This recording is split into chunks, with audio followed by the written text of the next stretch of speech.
rise. The light of the world is lasting 24 hours a day. We'll cast a net through the TV set. We got full salvation color display. That was a clip from the new Broadway play, Tammy Faye the Musical. The show tells the story of Tammy Faye Messner. Tammy Faye and her first husband, Jim Bakker, hosted the Christian television show The PTL Club from 1974 to 1989. The show was groundbreaking at the time in that it had satellite access, so they were able to reach millions of people, millions more than other preachers. I sat down with the creative forces behind the new musical, musician Jake Shears of the former band Scissor Sisters, acclaimed producer David Furnish, and the Emmy, Grammy, Oscar, and Tony-winning rock and roller, Sir Elton John. It's great to have you guys here. Good to be here. Thank you. Very excited. Welcome back to Broadway. Thank you so much. How excited are you about that? I'm very excited because I really loved this particular musical, which we've been working on, Jason and I, for 12 years. It's very similar to the Billy Elliot musical that I wrote because it's a very political musical in a way. It's about someone who was outrageous and gregarious and had a larger-than-life persona. But at the other time, it was about what happened within the religious evangelical community at that time. And how it changed the face of America, for the worse, probably, because Reagan then accepted church interstate, which should never have happened. And so it's a really fascinating story about the political struggle, but also this woman's courage and her incredible, she had incredible willpower, and she was incredibly sweet and kind and forgiving. So I'm really excited about this. You know, what's so fascinating about this for me is I grew up in the Deep South. Yeah. My grandmom watched the PTL Club every night. We thought they were charlatans. We said, Grandma, don't give them your check. Stop it, right?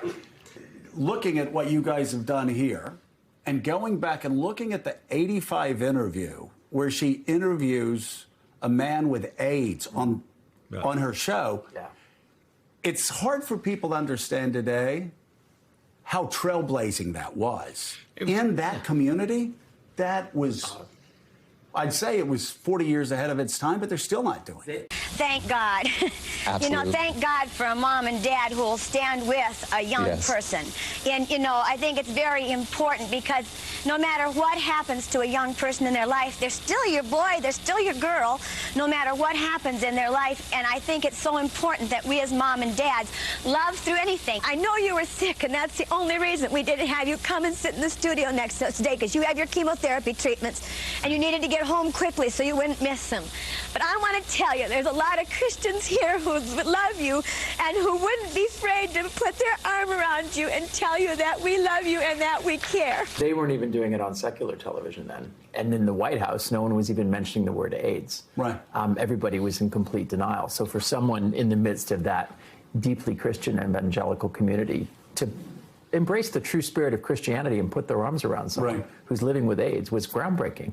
Talk about this musical. You know, I love how people, when they pitch things, they'll go, oh, this band's like the Sex Pistols meet ELO. And you're like, how does that work, right? But you say this is Book of Mormon meets Evita. Correct. Which actually sounds pretty wonderful. Yeah, I mean, ultimately, it's about Tammy's life and Tammy's faith. So she's a strong female lead, a strong female figure, just like Eva Peron was. But it also takes place in a very crazy, contradictory world. Right. And that's the world of televangelism. And there were so many different factions within televangelism. And why PTL became the success that it did was because it was Jim and Tammy's own brand of all-inclusive Christianity. It was much closer to the real thing. It wasn't fire and brimstone. It was about, we welcome all denominations, we welcome all faiths, and let's make Christianity fun and joyful. As opposed to, if you do not behave and you do not send your money, you will be, going to hell. It was very, very appealing and welcoming. And also they had a satellite, so they could reach millions and millions more homes than the other televangelists could possibly ever reach. Right. So they became a target of the other jealous people, and they wanted to break them, and they did. And it's like a spy thing, really. It's incredible what they did and what they planned and what they plotted, and how Jim didn't survive it, but in the end, Tammy did. And 4 days before she died, she was on Larry King. Right. And she was an amazing woman. And I want people to go out of the theatre thinking, we got her wrong.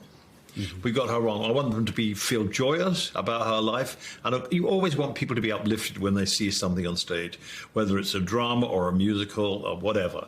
And so the performances by our lead actors and lead actresses are quite electrifying. And I think that people will go home thinking, wow, we misread her. I think she was an inspirational figure.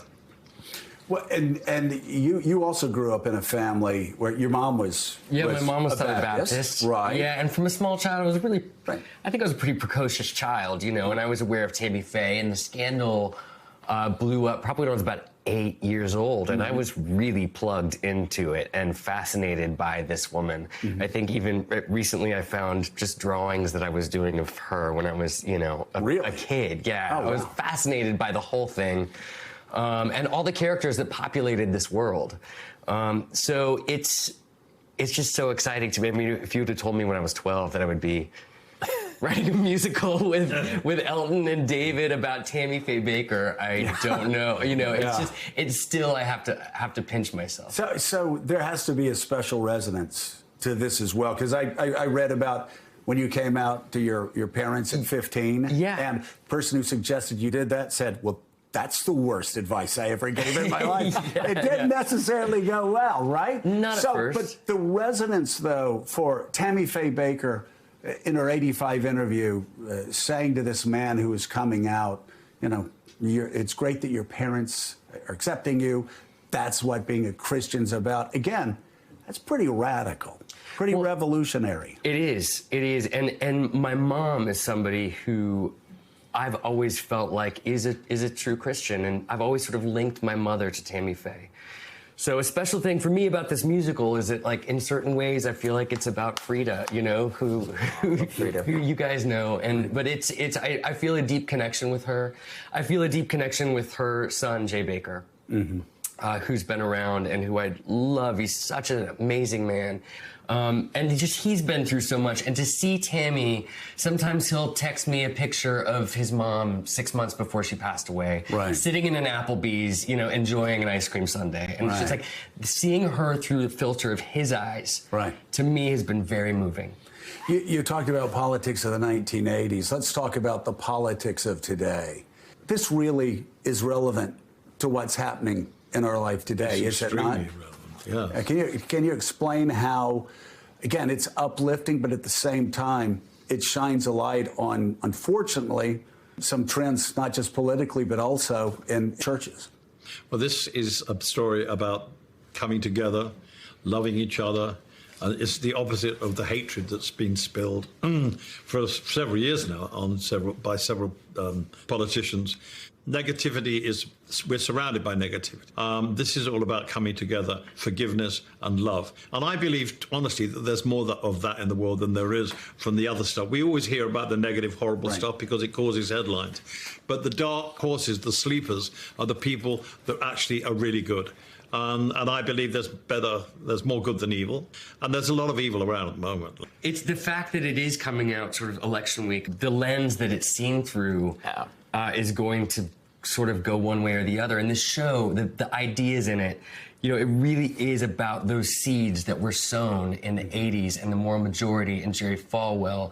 Those seeds that were sown then is what has made our culture the way it is now. And there's a direct link. Well, whatever happens in the election, it's going to be contested.